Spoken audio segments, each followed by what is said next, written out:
कदर, आज रात हर इंतजाम बेहतरीन होना चाहिए। ये सारी तैयारी मेरे लिए है। तुम इस घर में रहोगी और अपनी गलती की कीमत चुकाकर दुख सहोगी, क्योंकि जब तुम सच बताओगी कि ये सब तुमने इंतकामन किया था तो खूबसूरत दिखना ज्यादा पुरअसर होगा।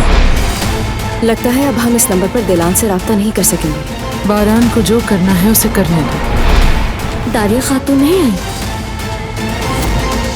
तुम मुसलसल यूं आंखें घुमा घुमा कर कुछ न कुछ कहती जा रही हो, साफ साफ बताओ ना, इशारा किस तरफ है? इशारा नहीं कर रही, सीधी बात कह रही हूँ। तुम मुझे पसंद नहीं करते। अगर तुमने मुझे जबरदस्ती खाने में शामिल किया तो मैं उन्हें सब बता दूंगी कि मुझे इकबाल नहीं किया गया था। मैं अपनी मर्जी से गई थी तुमसे भागकर। दिलान आप सबको कुछ बताने वाली है।